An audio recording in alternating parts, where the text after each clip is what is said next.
15% কমিয়ে বাংলাদেশের উপর ট্রাম্পের 20% শুল্ক নির্ধারণ। কূটনৈতিক বিজয় বললেন প্রধান উপদেষ্টা। সংসদে শ্রমিক প্রতিনিধিত্ব দাবি এনসিপির। জুলাই ঘোষণা না দেওয়া পর্যন্ত শাহবাগে অবস্থানে অটল জুলাই যোদ্ধারা।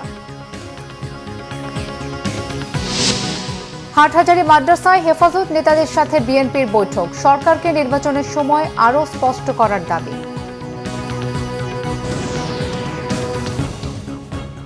দেখছিলেন ক্রাউন সিমেন্ট সংবাদ শিরোনাম। এবারে বিস্তারিত। বাংলাদেশ থেকে যুক্তরাষ্ট্রে রপ্তানি করা পণ্যের উপর শুল্ক অবশেষে 15% কমিয়ে 20% ঠিক করেছে যুক্তরাষ্ট্র।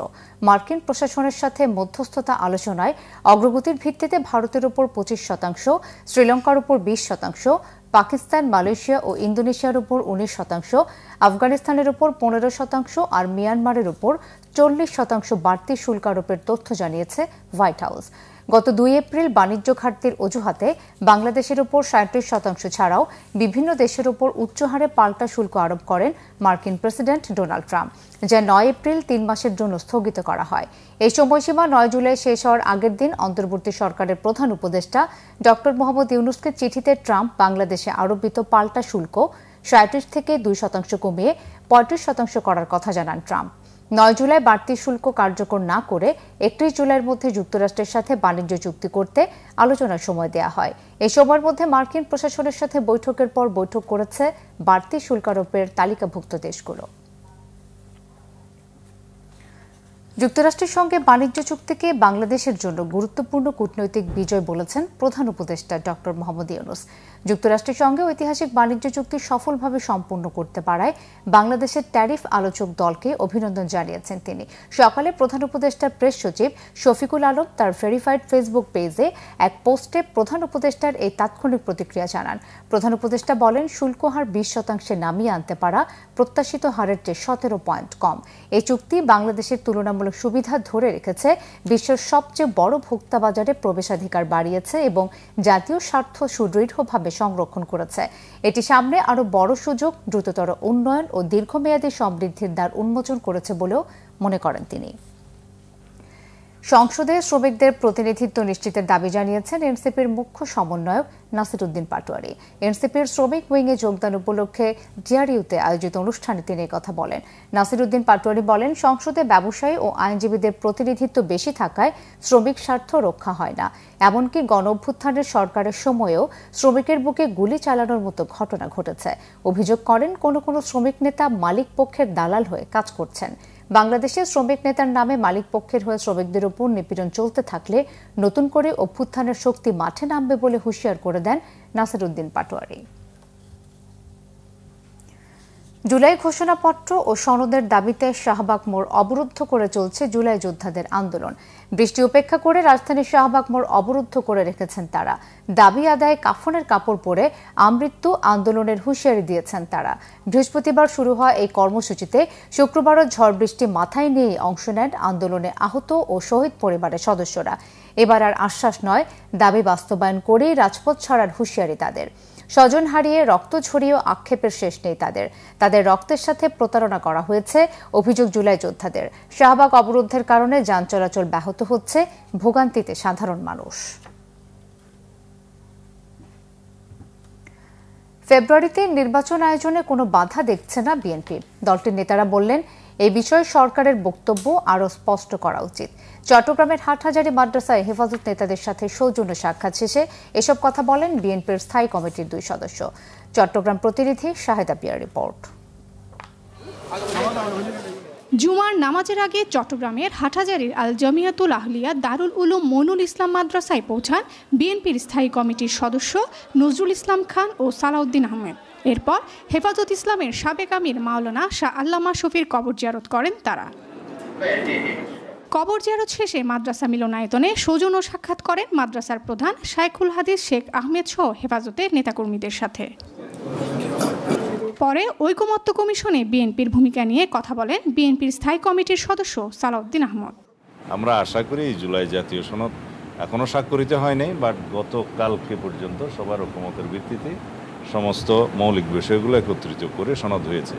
আমরা 826টি মোট প্রস্তাবের মধ্যে 51টি বাদে 51 বাদে বাকি সবগুলোতে একমত হয়েছি। 115টি প্রস্তাব আছে, সেখানে আমরা বিভিন্ন মতামত এবং আমাদের ভিন্ন মত সহ ওখানে একমত হয়েছি। তো সুতরাং আশা করি সবাই ঐক্যমতের ভিত্তিতে এই রাষ্ট্র গঠন প্রক্রিয়ায় একমত থাকবে। ফ্যাসিবাদ বিরোধী জাতীয় ঐক্য আমাদের শক্তি হবে। এ সময় আগামী নির্বাচন আয়োজনে কোনো বাধা দেখছেন না বলে জানান স্থায়ী কমিটির আরেক সদস্য নজরুল ইসলাম খান। ফেব্রুয়ারিতে নির্বাচন হওয়ার পথে কোনো বাধা দেখছি না। যেহেতু কোনো বাধা দেখছি না, সেহেতু এটা নাও হতে পারে এরকম দুশ্চিন্তা করার তো কোনো কারণ নাই। আমরা অপেক্ষা করছি যে শিগগিরই সরকার এই ব্যাপারে তাদের বক্তব্য, সুস্পষ্ট বক্তব্য নিয়ে আসবেন এবং নির্বাচন কমিশনকে সেই অনুযায়ী পরামর্শ দেবেন। আগামীতে বিএনপি রাষ্ট্র ক্ষমতায় গেলে সব দলের পরামর্শ ও সহযোগিতা নিয়ে দেশ গঠন করা হবে বলে জানান বিএনপির নেতারা। শাহিদা পিয়া, বাংলা ভিশন, চট্টগ্রাম। কয়েকদিনের বৃষ্টিতে সরবরাহ কমের কারণে বেড়েছে সব রকমের সবজির দাম। আগের বাড়তি দামে বিক্রি হচ্ছে চাল, ডাল, তেল, আটা সহ অন্যান্য সব নিত্যপণ্য। আলু ও পেঁপে ছাড়া বাকি সব সবজি 60 থেকে 100 টাকারও বেশি দরে কিনতে হচ্ছে ক্রেতাদের। প্রতি কেজি বেগুন, ঝিঙা, কচুরলতি, করলা কিনতে হচ্ছে 80 থেকে 100 টাকা দরে। সপ্তাহের ব্যবধানে 10 থেকে 15 টাকা বেড়ে ডজন প্রতি ডিম বিক্রি হচ্ছে 130 থেকে 135 টাকায়। সোনালী মুরগির দামও বেড়েছে কেজিতে 20 টাকা পর্যন্ত, তবে 150 থেকে 60 টাকা দরে মিলছে ব্রয়লার মুরগি। এদিকে মাছের বাজারও চড়া।